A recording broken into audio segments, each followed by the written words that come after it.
Okay, so the first thing I'll do is just introduce myself a little bit more. So my name is Damian Phelan. I am, as Christian, as Christian said, I am a TA at UCL teaching on core econ. I'm also work a bit at the IFS. And before embarking on a kind of career or a PhD in economics, I was actually a secondary school teacher for about 10 years. Not in economics, as some of you heard yesterday. I actually did a physics degree, and then managed to convince one of my schools to pay for an economics of education master's. Don't know why they decided to do that. I mean, did nothing for my teaching skills, but got me interested in economics. And then after another kind of spell of teaching, I then went and did a master's in economics and have carried on, and I'm now doing a PhD. And my PhD topic is kind of linked into what I'm going to talk about today. So what my time in teaching really showed me is schools can really vary in quality. And the things that I really pinpointed that were really, really important were that schools as a whole and teachers have really high expectations of their students, really hold their students to very high standards, but at the same time, also have really good relationships with the students, like have real kind of warmth between them. And I think what I'm going to talk about today, you're going to see that a lot of my kind of tips for being a good TA, potentially also being a good lecturer, are going to tie into those two strands. I'm going to talk about basically be a hard ass on the one hand, but then also be like really nice on the other hand. And how do you kind of switch between the two? So the kind of place I'm going to start with is not so much advice about being a TA with core, but just like general advice. And then towards the end, I will kind of talk about specific things that I think can be useful for core as well. So I'm going to talk about the importance of the first tutorial, holding students to account and the different ways to do that. And then I'm now regretting the way that I've titled this next bit, the essential ingredients for an excellent tutorial. In my view, I should stress this, that I'm going to talk about a particular way of doing tutorials, a particular way of doing teaching. It is not the only way that's good, but it's a way that over my experience of being a teacher and being a TA, I feel like works pretty well. And I get very good feedback from students. I get very good attendance from students. So it suggests that I'm doing a decent job. So yeah, I hate that. I will also talk about giving feedback to students and the different ways we can do that. And then something which is, how do we give feedback to TAs? Because that is something that I think is really, really important. And I don't know, in my particular institution at UCL, it's not something that happens, I think, enough. In other institutions, I'm sure that they probably do it more. But I'll talk about, I think, a way that it could be done and how it can be done really well. All right, so the first tutorial. I think the absolutely essential thing for any TA is to learn the names of the students. Now, I'm going to try to demonstrate a little bit why. So this is the first bit of interactivity. If you are not sitting close enough to someone to kind of talk to them, can you try and move a little bit now? Most people can a little bit. Ideally in a 2, maybe a 3 at a stretch. But the first thing I'd like you to talk about for about 30 seconds is, why do you think that I think learning names is really important? Obviously, you can say what you think is important too, but why do you think for a TA to know the names of the students? Why is it important? Why is it helpful? Off you go.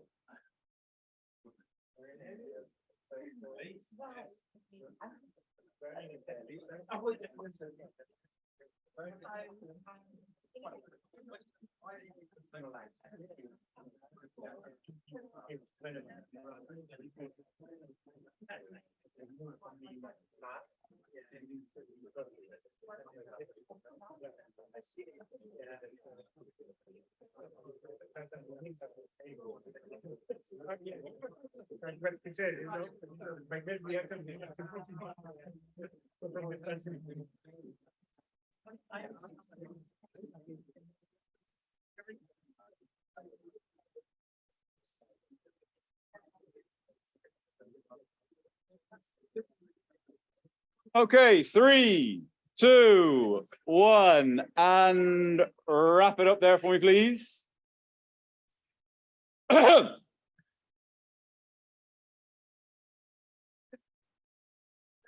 Your way more unruly as a group than my first year students are, especially like in the first tutorial. Like as soon as I get down to one, they're like, oh, do you want me to go around? Oh, sure, of course. Okay, so first thing, why is it important to learn names? Because I can now do this, which is Ruth. Could you please let us know what you talked about? We talked about empathy and rapport, and just having a handle on being able to call on students, and yeah, just relationship development. Okay, so actually, let me not say anything there. Let me go to somebody else. Now I'm going to test my own memory of names. Lena, yeah. Okay. So, what did you talk about? So we said that it helps to create a relationship with the student, and we think that students are more motivated to learn if they feel that the teacher knows them and cares about them, and you can demonstrate that by knowing their name. So well, I'll talk into this and then swap back to that once I'm there. I think that. Oh, okay. Look, I think two brilliant answers right there, and ultimately, okay. The first thing is, and I don't want this to sound too strange, but ultimately, it gives you as the TA a bit of power. It enables you to go, what do you think, Ruth? What do you think, Lena? As opposed to just being kind of like, you right there. Tell me what you think. It feels less confrontational. And I'm going to talk more about like getting students involved later on. But the other stuff's so important. Just this sense that like I, as a TA, I'm going to take some time to actually get to know your names.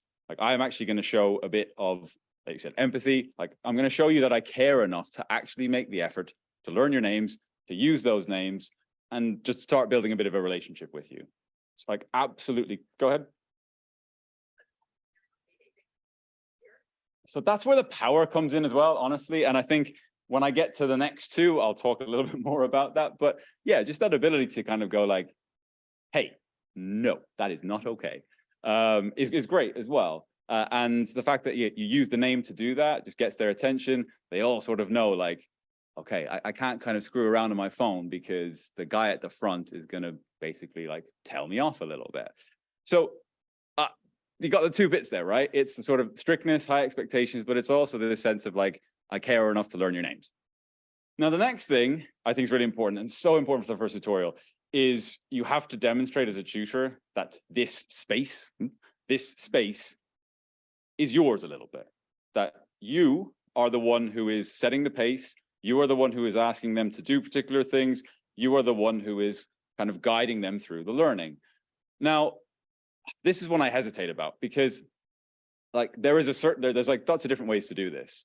I mean, one way you can just be someone who is like really kind of like obviously very confident, very much in charge of the room, but that doesn't have to be the case. In my career in teaching, I've seen people do this in so many different ways. I have seen people who are incredibly quiet and meticulous in a kind of frightening, scary way that like really controls the room. I've seen people who are just like, I mean, even like more so than I'm trying to be right now, just like funny, sharp, just like doing it in lots and lots of different ways. But your personality has to fill the room. And I think that can be difficult to ask someone who's never been in front of a group of people to do.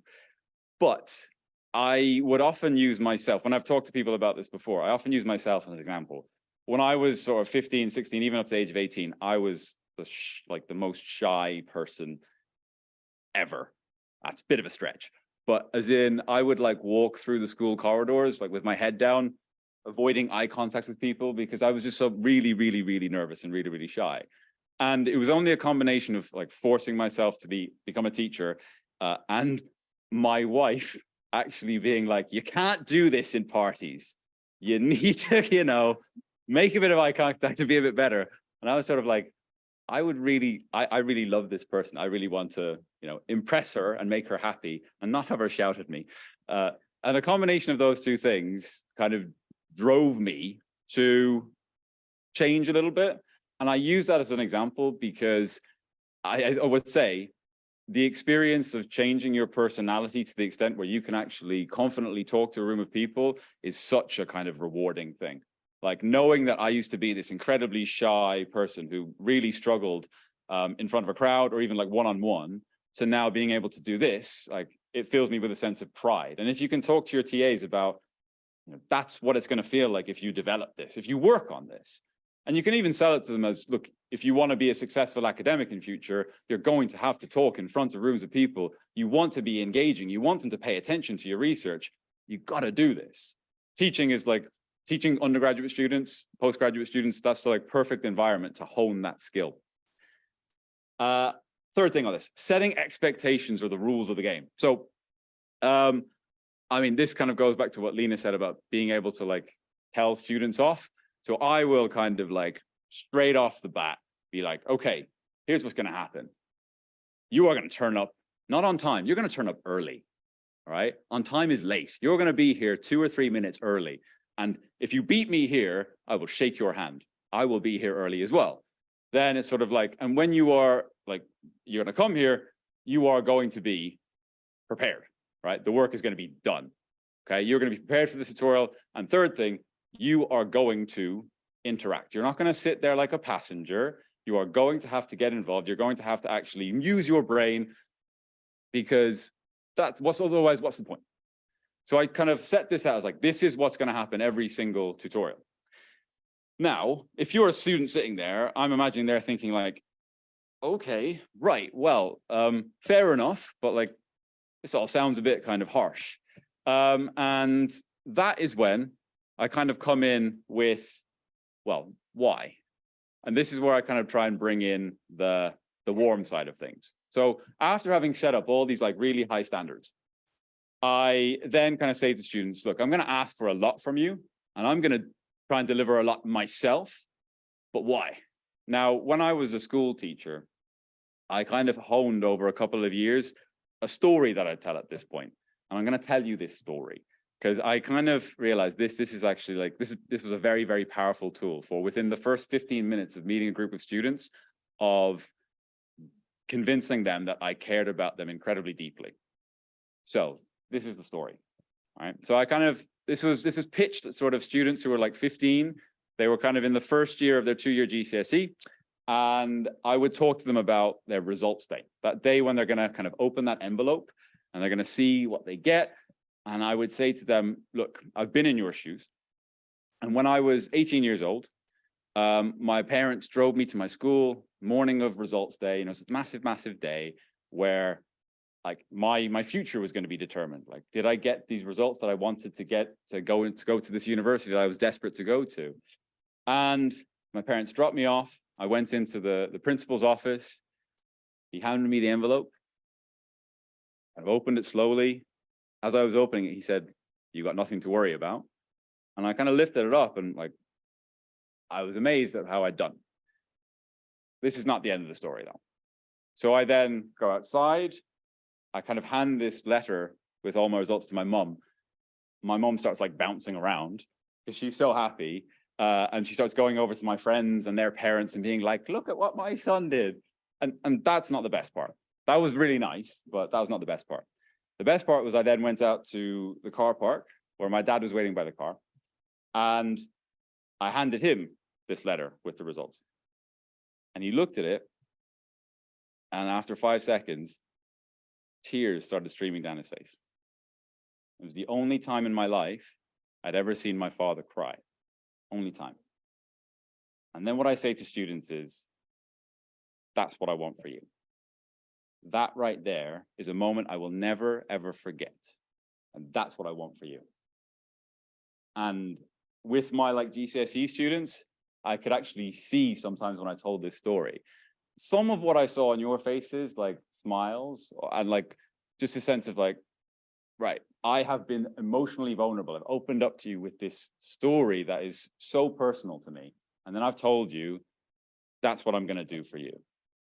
And that makes all of these expectations, it makes all of them seem kind of like, yeah, we'll do that because we believe that you are going to put in time and effort and give everything that you have to get us to that point.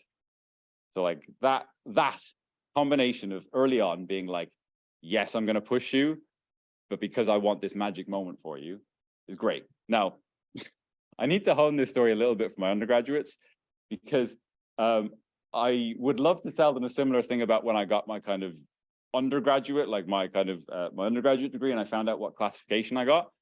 Except the punchline of the story is really rubbish, because I kind of got the results, got on the phone, like said to my dad, "It's amazing, I got a first." And my dad's response this time was, "Of course you did." Okay. So a little bit less of a like powerful punchline. So like the first tutorial is just essential, because it's where you can start to build relationships, but it's where you can start to show the students like this is going to be a developing relationship, and I really, really care about what's going to happen at the end. So I talked about actually like 3 things: preparation, attendance, and participation. And next job for all of you. So you want students to be prepared before they come to your tutorial, definitely. You also want them to actually come, right? You want them to be there. And then finally, when they're there, you want them to participate. So I'm gonna, in a second, talk about the things that I try and do. This is the first part where probably you're gonna say to me like, "Oh, I'm not sure we can get people to do that, but let's see." I would like you to have a chat for a second about how would you, if you were a TA or you are a TA, how do you get students to do these things? How do you get them to be prepared? How do you get them to how do you make sure that they actually turn up? And how do you actually make sure that they actually participate? So have a chat about what you do. Off you go.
Okay, 3, 2, 1, and wrap it up. Stop right there.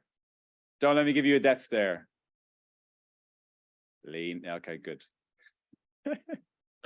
Okay, I'll roll. So now I'm going to do something which is probably going to scare this person. So I haven't actually talked to this person, but I yesterday like saw their name badge and tried to be like, all right, I'm going to remember that name. Christabel. Yeah. So Christabel, what did you talk about? So we spoke about if our students, because we are all TAs actually, if our students are prepared before the lesson, and it's a half and half for us. So sometimes I'll speak for myself. Not all of them are prepared for the lesson, so you'd have to let them actually do the tutorial in the class so they actually understand what they're doing. In terms of attendance, we find that sometimes during midterms or just before the exams, you'd see like the attendance is like very low, because then everyone just wants to study and do their own thing by themselves. In terms of participation, I think across the 3 of us, we have good participation. So everyone is interactive with each other. So we get to speak to them and get them to ask questions, or maybe even ask them questions surrounding the topic before they start. So then it's very interactive between us and them. Yeah. Sure, thank you. Thank you for knowing my name. So I was just talking to the colleagues here, and I was saying that I think the answer to these questions depends very much on the kind of students you're teaching. So at UWE, where I teach, a lot of our students work, you know, that some of them work nights.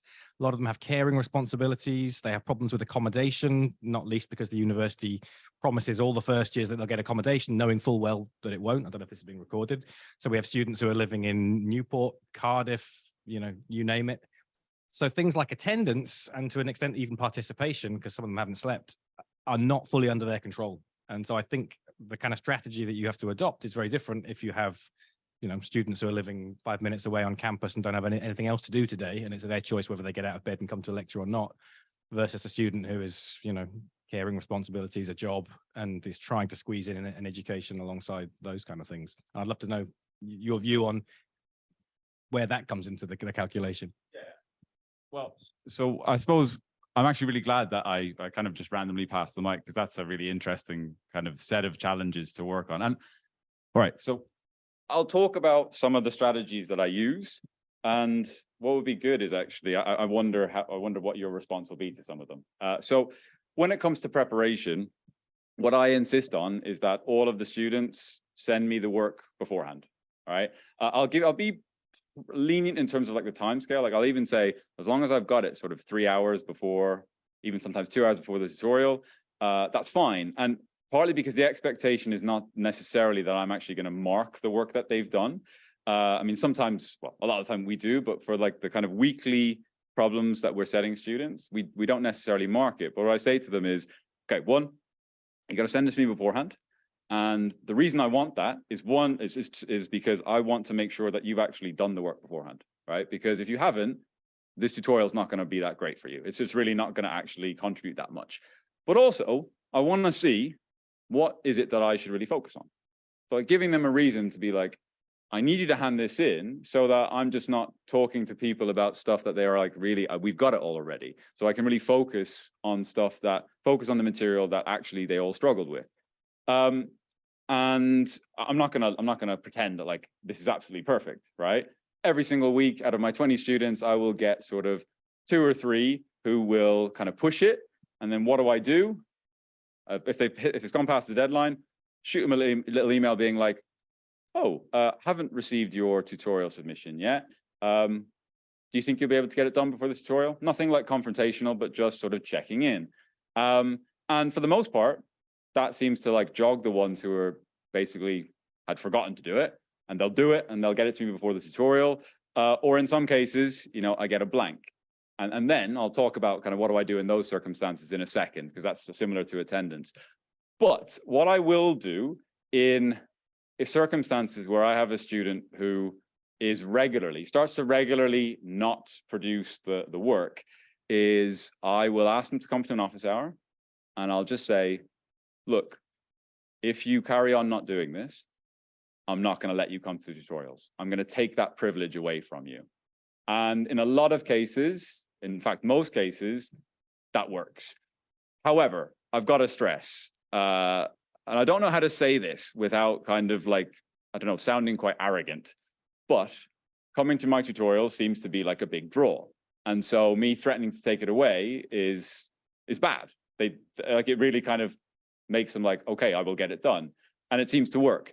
So I will say with a lot of the things I'm saying, if your tutorials are not good, if they are not a place where students feel like they're learning, then having these high standards doesn't work so well. But so that's kind of how I would deal with the preparation side. In terms of attendance, again, I try and initially be like really non-confrontational. If a student hasn't turned up, I will later on the day, I'll send them an email, and the email will be something like, just wanted to check in, like, hope everything's okay. You obviously didn't come through the tutorial today. If you want to come and catch up with something later on in an office hour, let me know. And for the vast majority of students, again, I'll get an email back being kind of like, oh, I'm really sorry, I was ill. It would be great if I could catch up. And then if that's where it kind of stops, great. And then the next week, they'll kind of be back to normal. But I just let them know I'm paying attention. And in terms of relationship building, it's great as well, especially the way that I try and phrase it as like, I'm checking in because I care, right? I noticed you were missing, right? You matter to me. And I mean, something I should have mentioned is I actually ask students very, very early on, I'll say, look, I know sometimes you're going to struggle with meeting deadlines. You're going to struggle to come to the tutorial. Let me know before, right? Take a bit of responsibility and warn me so I know beforehand. And I mean, I just think that that's a good way of getting students into a habit of treating the tutorials as a little bit like a kind of professional meeting, that like, if you're going to be late, if you're going to miss it, let me know. Don't just sort of like take it as kind of like, I as a tutor don't care. I do care. So let me know, please, beforehand.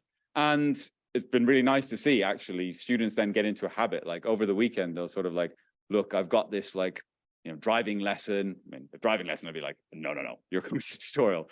But if they've got something really important, then it's kind of like, yeah, thank you for letting me know about that. Let's set up a time to catch up later on. And then the participation. So how do I enforce participation? A little bit like I've been doing so far. So I feel like there's one really key thing to it, which is giving students an opportunity to talk about the question I'm asking or the questions I'm asking before I ask anybody. So giving them that sense that like, oh, I can maybe like check if what I'm thinking is similar to the other person, giving them that security of knowing that like they're going to get an opportunity to actually test the waters a little bit in a less kind of scary environment. But then, and this is where the names come in, then they know I'm going to just go, right, Giacomo, tell me what you think. But, and this is what I'm going to try and demonstrate in the next kind of 5 or 10 minutes, how you as a TA respond to good answers, to bad answers, to middling answers. How you respond is so, so important. Because if you do it wrong, you can turn off students from interacting and participating for good, right? They'll, like if you do it badly. So I'm going to try to show you what I mean by this. So, all right, let me switch to this. Okay, hopefully the visualizer is working. All right, bit of core econ revision for everybody. So this is actually from a tutorial that we did recently. So Giacomo, you should have this like absolutely nailed. So I might come to you if I'm struggling.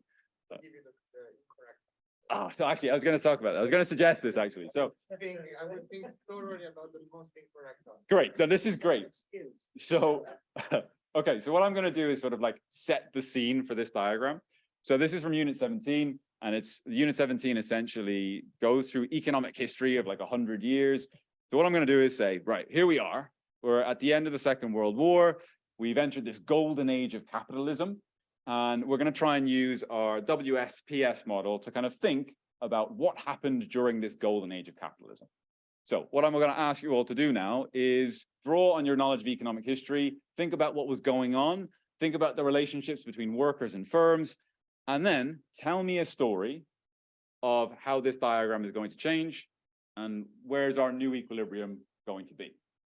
Now, I'm glad you said that because you reminded me. What would be really nice here is instead of, you know, I ask individuals and you give me sort of like perfect, lovely answers. What would be really good is you could think about how an 18-year-old student might answer this. If they maybe were not fantastically prepared, if maybe they didn't have like a really thorough knowledge of the history of the 1950s and 1960s. So try and give me, if you want, you can give me a great answer, because it would be good to show like, how do I respond to a good answer, like a really good answer. But if you want to give me like a terrible answer, okay, that would be quite good. But yeah, so think about how students might answer this question, and then I'll try and show you how I will deal with different levels of response. So off you go. In pairs, yeah, always.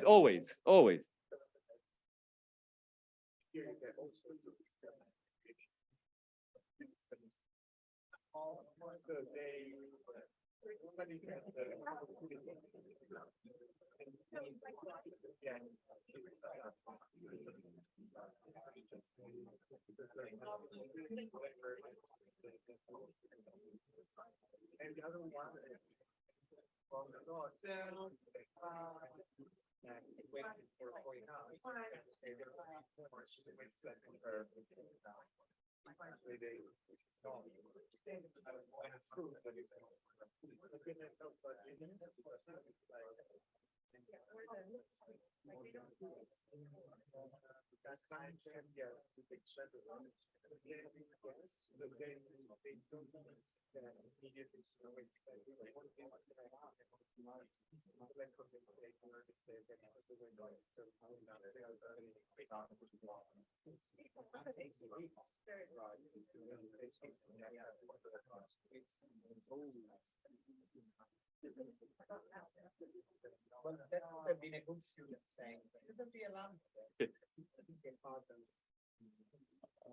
Okay, 3, 2, 1, and let me stop you there.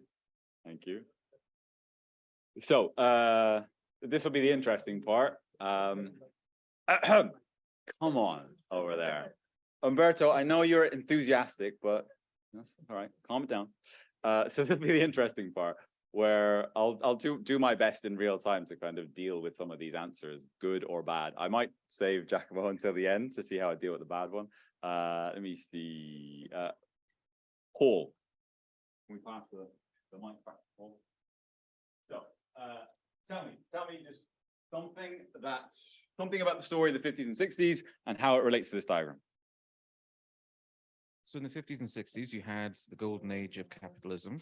So I'm guessing something was putting upward pressure on real wages, but I'm not sure how to put that in the diagram because it didn't do too much of the work.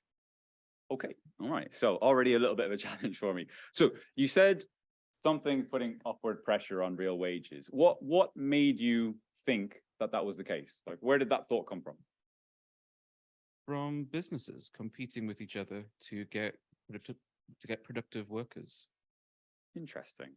Okay, so if we're thinking about like real wage level, there's like two elements of this diagram that we could kind of relate that to. We could relate it to the price setting curve, or we could relate it to the wage setting curve. Now, you talked about sort of like businesses and maybe like competing for workers. That tempts me to talk about like the price setting curve, but here's what I want to do.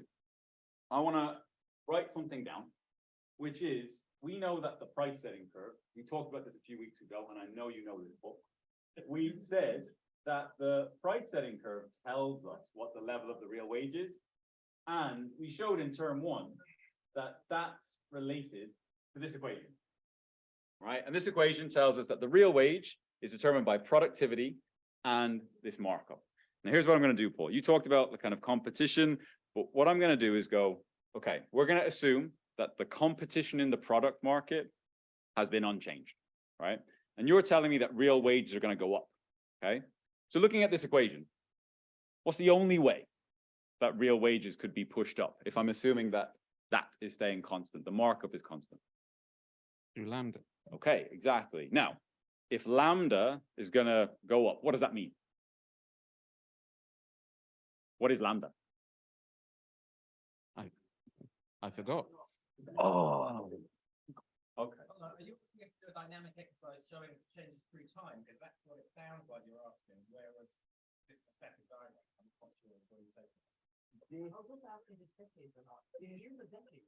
This is the scary part for me, right? I think do this for first year undergraduates.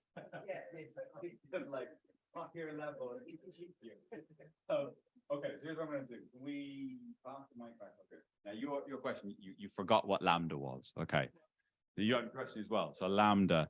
Eileen, what's lambda? Product of labor. Okay, so productivity or product of labor, right? So what we're kind of imagining here is that after the Second World War, there's been lots of technological improvement. And as a result, we're going to see the productivity of labor, because of all these new technologies that workers can make use of, that is going to improve, that's going to increase. And so it's going to push lambda up to this new higher level.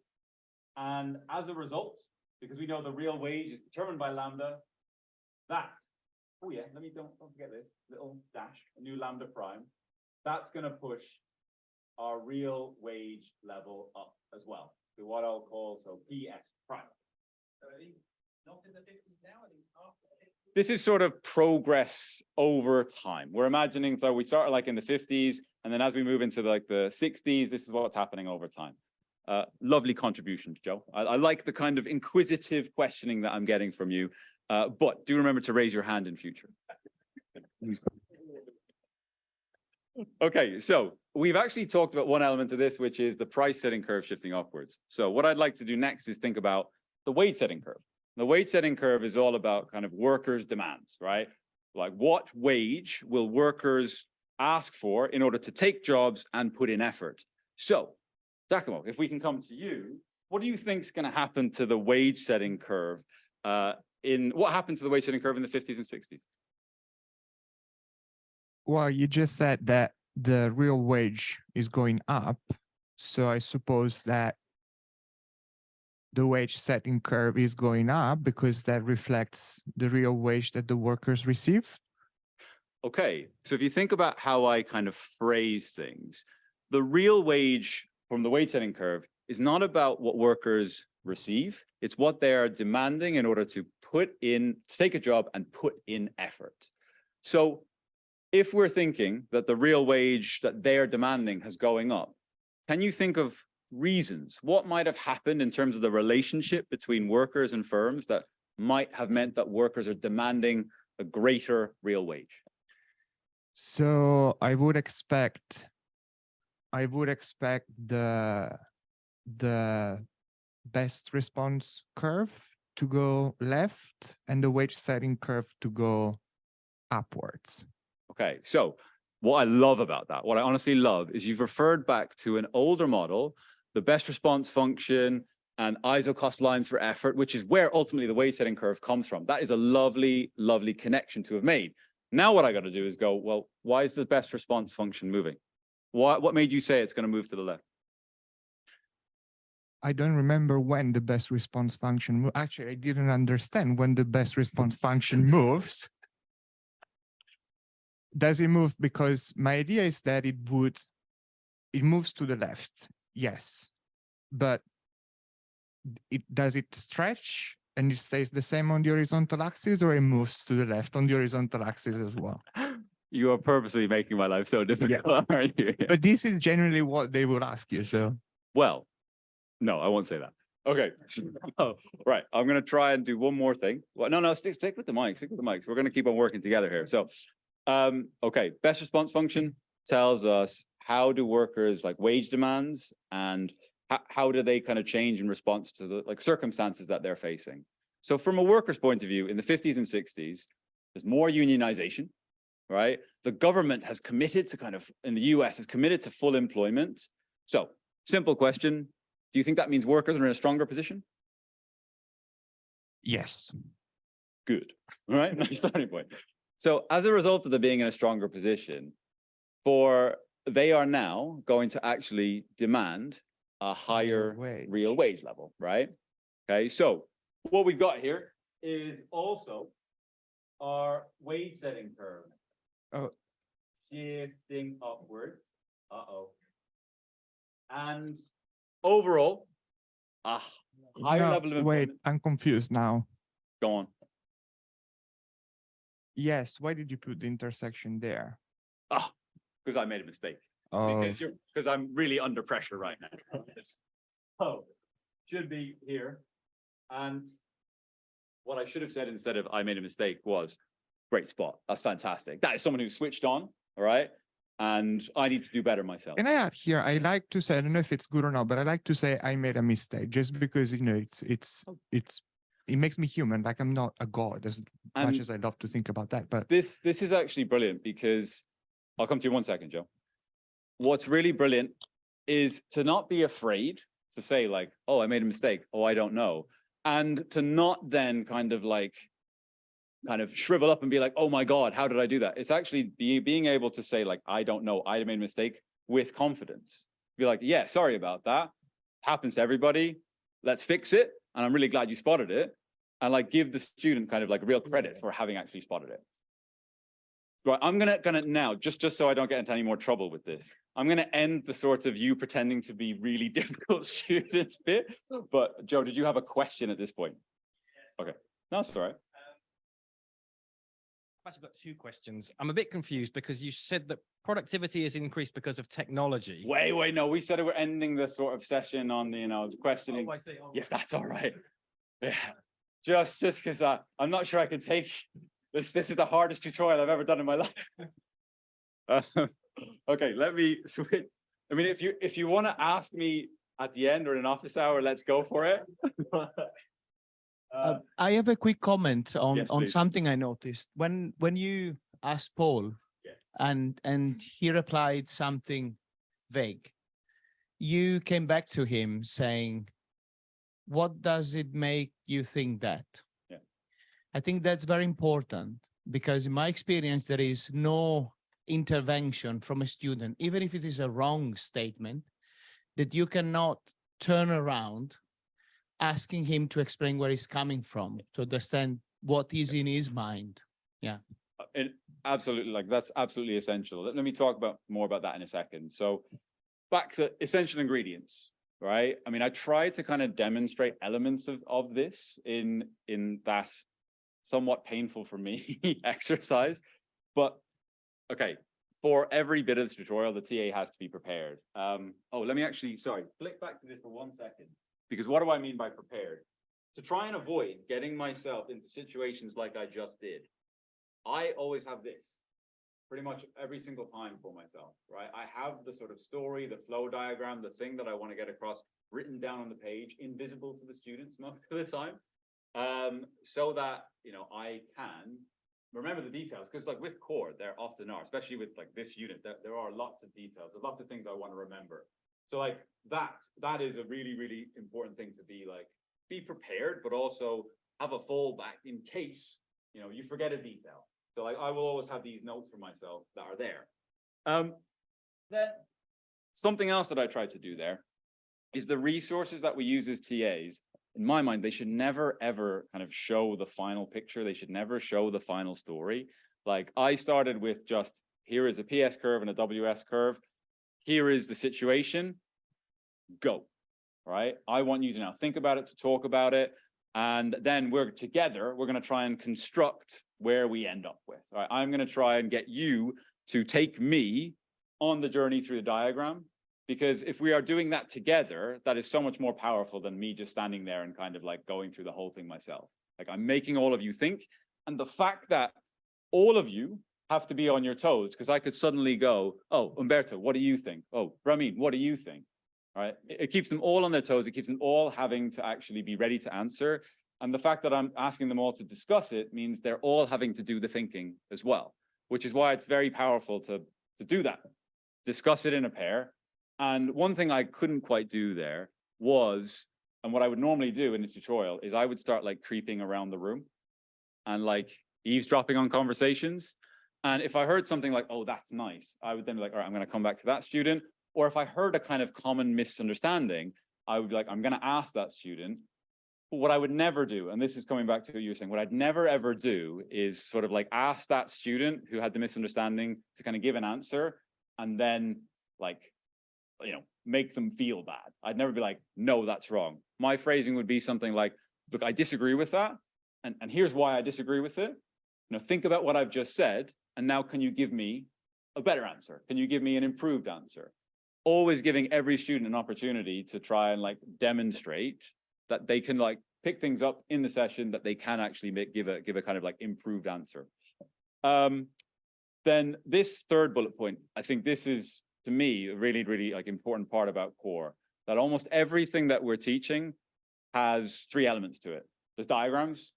There are equations that kind of link to the diagrams in a lot of cases, not all, but in a lot of cases. And then there's always a narrative, right? With the WS and PS model, I will constantly, especially for the first few weeks of teaching, I'll constantly be referring to the HR department, the marketing department. What are they doing? What's going on?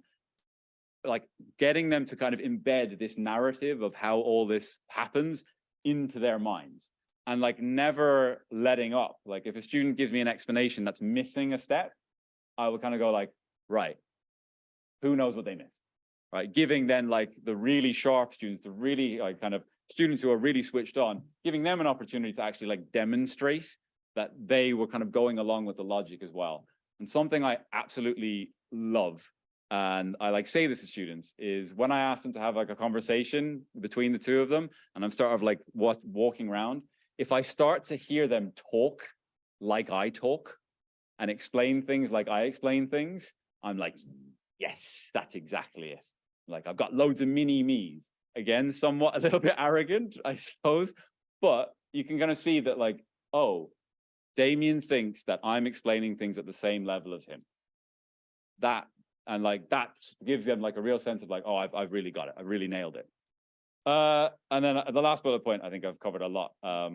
Students should do a lot of talking. Like I see there's a couple of questions I'll come to in a second, but throughout a tutorial, like I would say that I am trying to not talk for more than sort of 3 or 4 minutes at a time, and asking them to have like short, sharp conversations a lot. Right. I mean, I've given you a bit of leeway to have longer chats, but sometimes I'll be like, right, 30 seconds, go.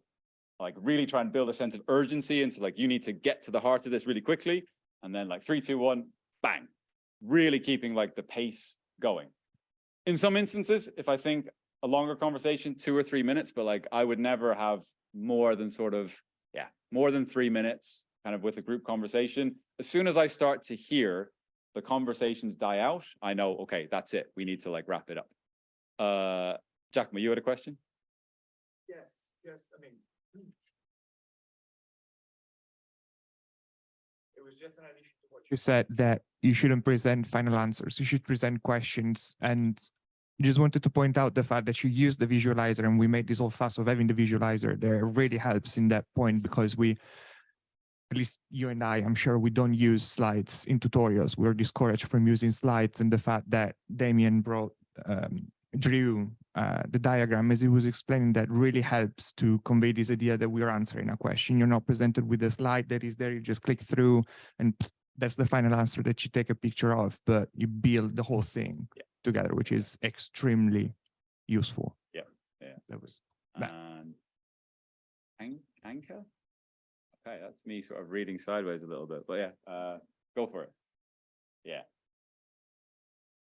So I was trying to be that student that I have a lot, which just, if you point at that person, they will just go, I don't know. Like they genuinely will just try and escape from it. Even if I know they're a good student and I know that they have the answer and I know they've got the confidence, they'll just say, I don't know, to avoid being picked on. Yeah. And I've had the situation where we've had this sort of like one-to-one chats, and you'll go and you'll see it's just quiet. The room's quiet. No one wants to sort of be the first pair to start chatting. So you were saying 30 seconds. I can't get them to talk in 30 seconds. Interesting. So I was just going to ask, what do you do when you have that student who just goes, no, and full on just, I want you to give me the answer. That's what I'm paying you for. I don't, genuinely, we've had that. Yeah. I've had a student genuinely write an email, I don't like this because I'm paying you to give me the answer. Right. So I think 2 things I would say. One is I tried to do a little bit with Giacomo, where I actually set it up so the question was like really straightforward, and there was kind of no way. I mean, he had to give me sort of like yes or no, right? At least that's a starting point. And then the fact that I've got him to say yes or no is like, no, I know you're thinking. Now I'm going to push you for just a little bit more.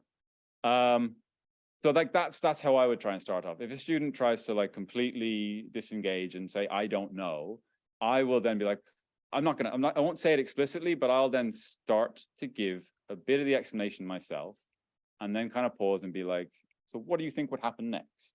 And I don't know, I haven't had often that situation where once I start to do that, where a student will actually outright still kind of refuse to answer.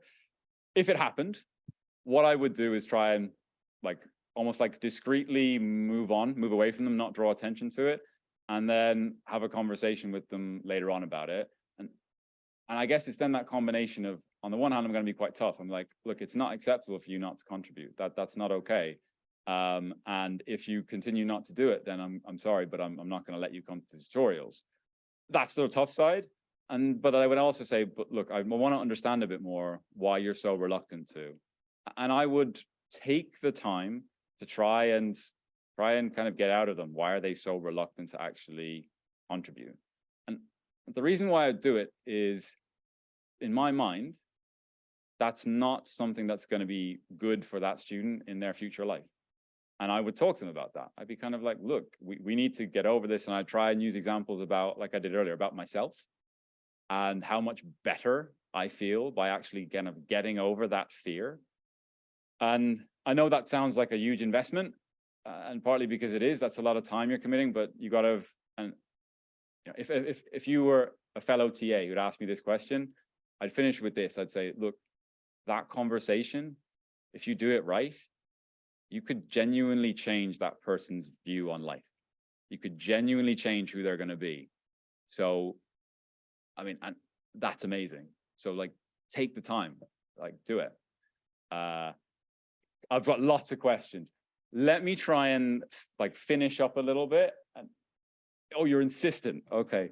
Kenneth, yeah. Thank you. If the students said that they were paying me to give them the answer, then I would immediately say, that's true. You're paying me to give you the answer. And the way I'm going to give you the answer is by asking you questions and ask them if they've ever heard of the Socratic method, because that is how they'll be given the answer. And if they don't get it, at least you've come back at them a little bit. And then you say, well, I hope you get your money's worth. See, I like that, but there's one thing I'm going to disagree with, which is the tone of that has to be, you've got to be really careful. Yes, humorous, but also yeah. But I mean, what you don't want to do is back them into a corner even further, right? So I think, I mean, this goes back to, I think, ultimately underlying everything that I'm saying is, to be a really effective teacher, you have to be as skilled at building relationships in a kind of tricky environment, right? And knowing, and people will always make mistakes, right? In my first couple of years of teaching, I know I made a ton of mistakes, but teenagers forget quickly and will forgive very easily. So if you make mistakes, you can kind of bring them back. Saying that, teenage girls can remember things for a very long time and can seem like they've forgiven you, but sometimes they really have not. But I feel like relationships can always be kind of rebuilt, even if you make a little mistake. Okay, let me try and let me try and kind of wrap up towards the end. So in terms of feedback to students, I think we got to remember there's lots of different ways that we can do it. So like general verbal feedback, I will quite often, like when it comes to say an assessed piece of work or like a piece of work where I've looked, you know, not necessarily assessed, but I've looked at how everyone's done. I will try and like isolate 2 or 3 points that I think would be useful for everybody and just talk to them about, okay, this is what you should have done. Maybe you could have done better on this answer. This is what people were doing really well. Individual verbal feedback, office hours can be a really nice way of actually just kind of getting a student, you think like they're not quite getting how to go about this, just to kind of take the time to like talk them through. And I'll stress this, try and explicitly show them what they're missing, what they need to do to kind of make their work or make their reasoning better. The thing I can't stress enough about this is showing them a model, showing them exactly what you mean by how to improve. Instead of a kind of generic thing like you need to improve your reasoning, show them what does good reasoning look like. Like that's incredibly powerful feedback that you can just do verbally. And similar things apply for individual written feedback. You want to get them to engage with it by telling them something that they did that was good, because that makes them feel nice. And then they'll be more willing to then look at what you've asked them to do better and engage with it. But again, that written feedback has to kind of explicitly show them or kind of what it is that you were missing, right? It can't just be a kind of generic statement. And that to me is like, feedback has to be nice to begin with, to get them engaged with it, but then has to really try and be very specific and model to them what they could do better. Okay, now this is interesting. So this is something I'm not gonna, I'll be kind of to the point with this. I think at UCL, we don't do this very well. I have been a TA now for 2 years. Nobody has ever come and watched me teach. And I'm going to use the word, I think it's actually pretty shocking that nobody has actually observed my interactions with 60 students over the course of 2 years and like given me advice about how to do it better. I cannot, from like a school teacher's perspective, I cannot believe it. They're afraid that you ask them questions.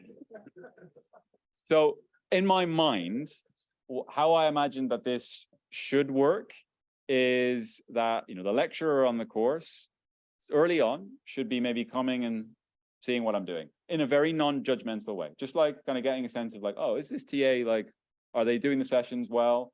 And then in my mind, I'm thinking what the lecturer should then do is kind of go, okay, I've got these TAs who I think really nice, doing a very good job. I've got these TAs who are struggling a little bit. Right, let's pair them up. Let's ask them to go and watch each other. And then let's ask them to kind of like talk about what they saw. And honestly, I actually did some TAing at a different institution this year, and we had to do this, and it was amazing, right? An amazingly useful experience where we just had this chat where I was like, oh, I really like that you did that. I know I never thought about doing that.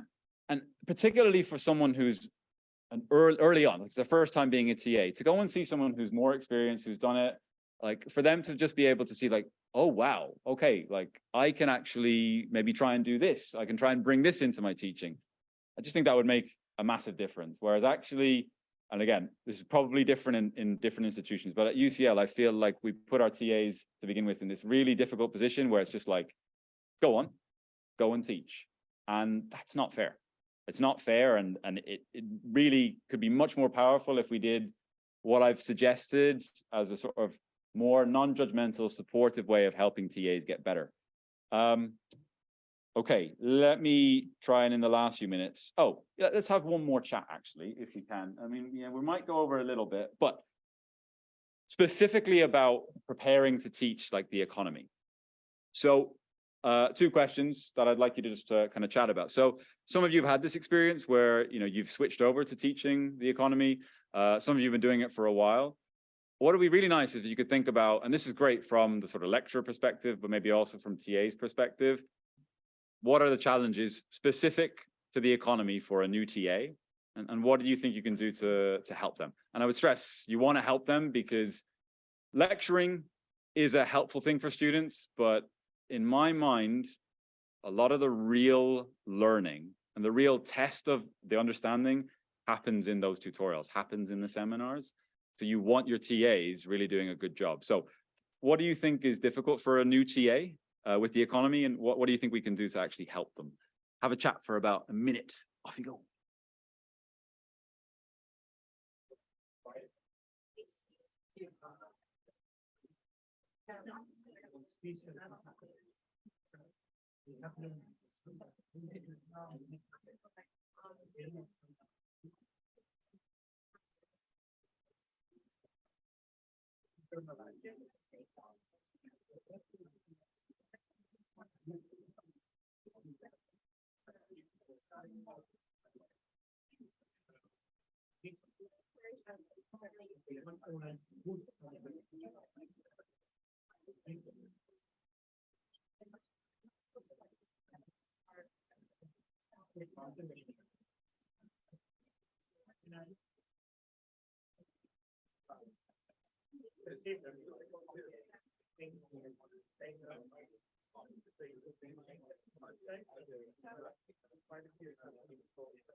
Okay, 3, 2, 1, and if you can wrap up there.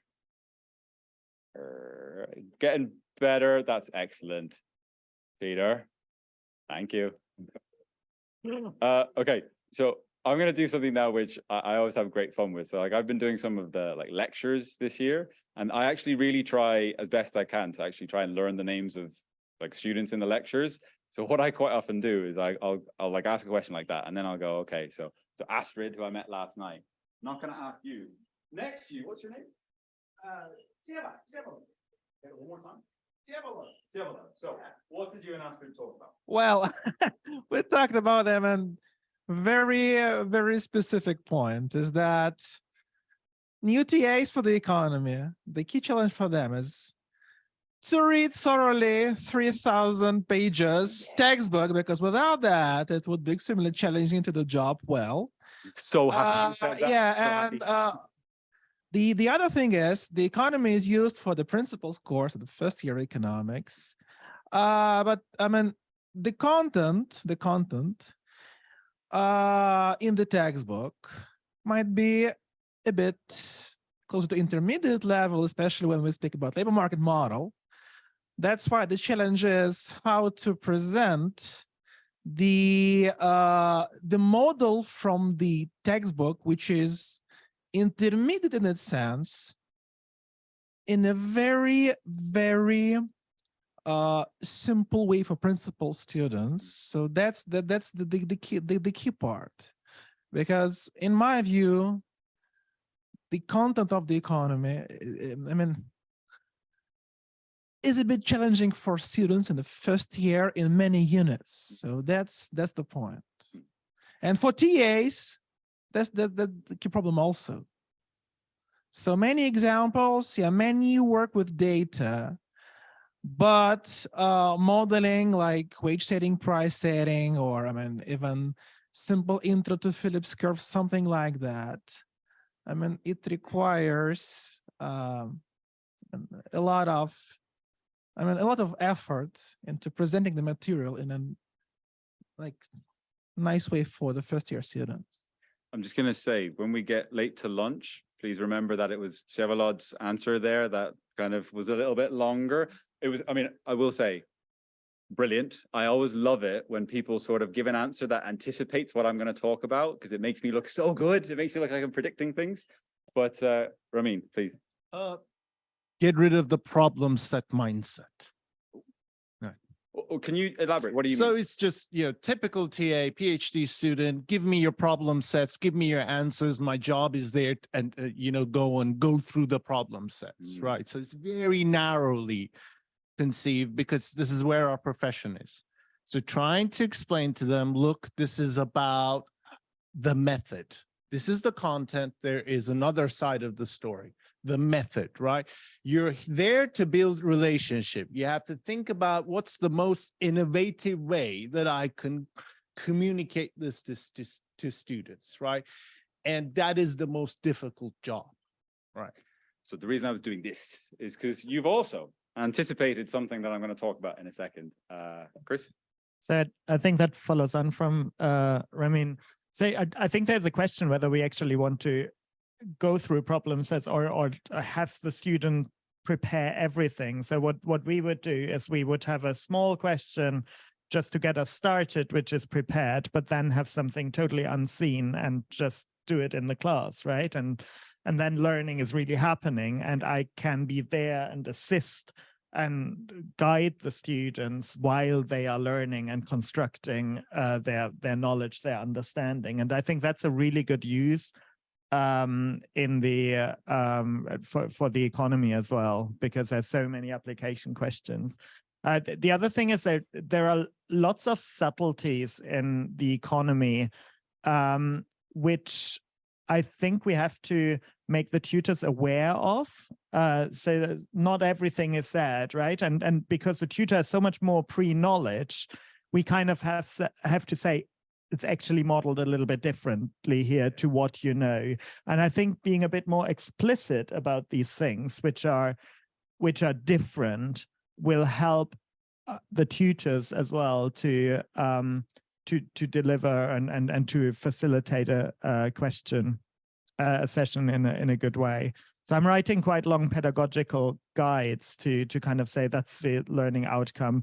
This is different. Students may know this from A level. We are not doing that for this reason. This is how you could do it interactively. Yeah, so. Okay, so this is going to be the last slide where actually I will basically repeat some of the things that have just been said.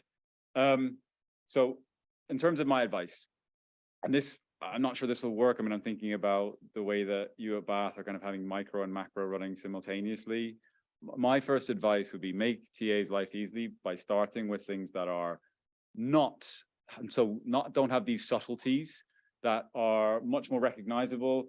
The early units and micro, where it's the constrained optimization, that stuff is going to feel familiar. It gives them a nice kind of starting point of material that they'll know how to talk about. And I think that's a good way just to get things started. So let me actually combine these two together, embracing the core style and kind of having a team line. So something that we do at UCL is the week before the kind of tutorial, we as a team of TAs and the lecturers, we actually get together. It's someone's responsibility to have prepared the tutorial and then to effectively, and we could do this better, definitely we could do this part better, to effectively like deliver the tutorial as they think it should be delivered to the students. So we kind of see exactly how we should be using the language, how we should be using the diagrams, so that, I mean, and that for new TAs is an incredibly useful experience, because you're kind of seeing like, oh, okay, so like this is the language I should be using, this is how I should use the diagrams, this is how I should bring in the equations. And just to have someone more experienced kind of showing you like this is a good way to do this, that's really, really quite helpful. And the team line part is, it's so important that all the TAs are doing this in the same way. Because if they're not, if you're getting different language and different approaches, then you've got students who are potentially going to get a little bit confused, especially then if it's different from what the lecturer has talked about. So it's so important that as a team, you are delivering the content in as kind of consistent a way as possible. The preparation burden I'm going to come to last, and some of you saw the link that I brought up, and I'll explain what that is in a second. So the final thing, and this I think ties into the subtleties and the nuance. When I started teaching this, the macro material, the whole buildup of sort of multiplier model, the labor market model, Phillips curve into like the long-term equilibrium. Now, in my first year, I was very much going sort of like week by week, and I didn't appreciate the connection. And the reason why for the macro material, I think it's important to kind of prep your TAs and get them to really kind of get a sense of what is the long-term like picture? Where's the end goal with this macro material? They need to have that, because when they start to teach the first bit, they need to have in mind what's coming next, what's building. And I know this year, when I kind of taught these units, I felt like I was so much clearer because I knew what was coming next. And that's why, for me, the macro material is nice as something to come later on, so you can kind of like get your TAs prepped for it, ready for it. Now, how do you do that? So reducing the preparation burden. So something I actually did last year, let me end this slideshow, because I always find this a useful exercise. If I'm teaching something, I think the best way of kind of, if I know I have to teach something, or I want to remember something or learn something, the best preparation for me is actually like, think about how am I going to explain it? How am I going to teach it? So like when I was trawling through the 3,000 pages of the textbook, like over the course of 20 weeks, you know, I was making notes, being like, okay, that's really important.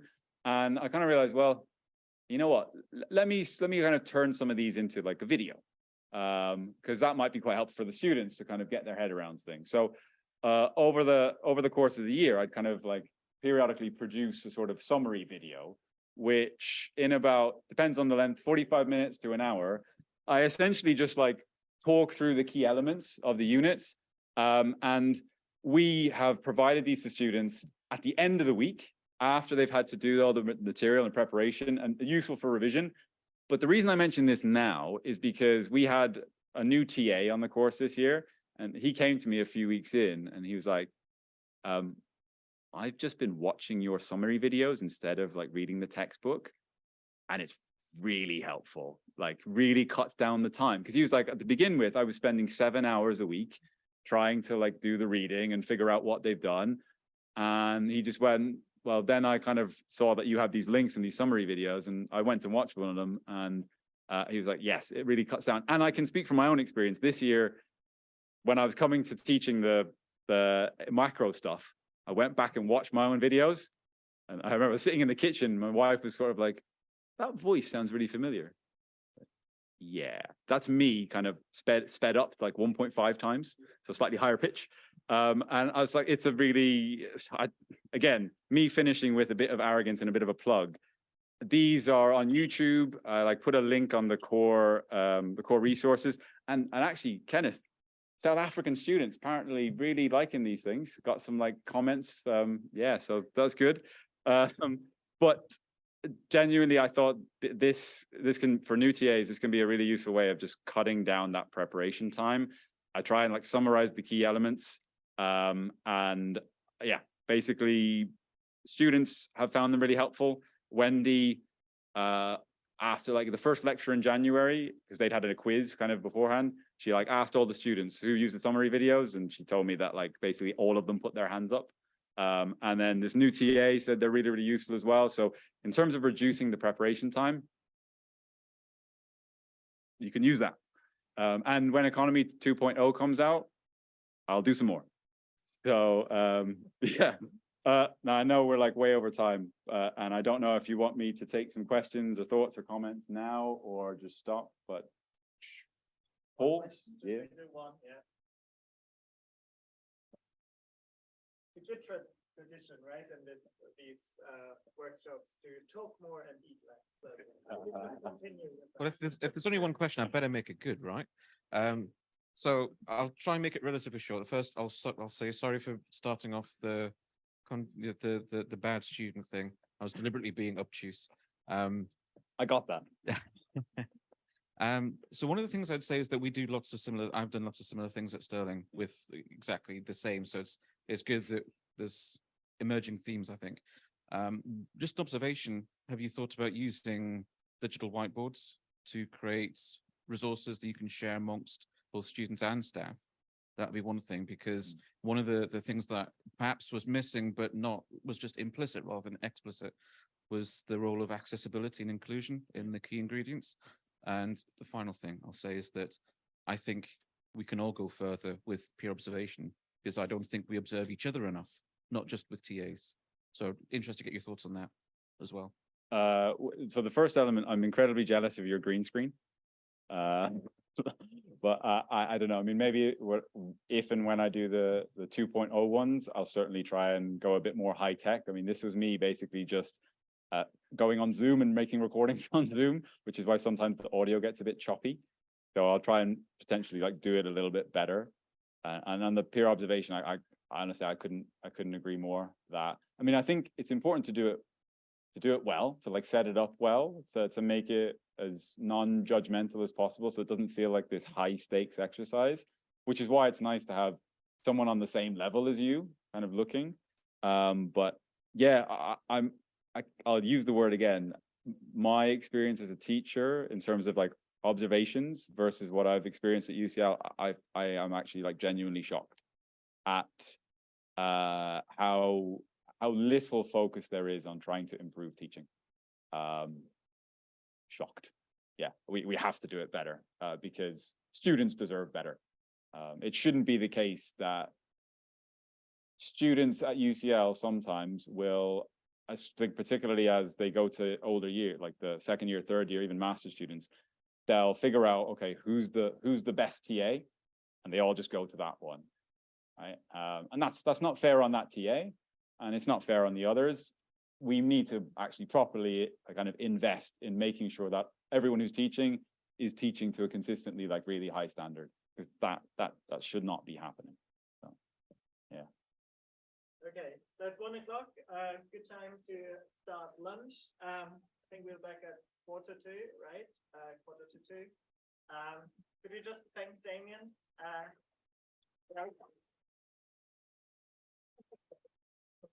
Thanks.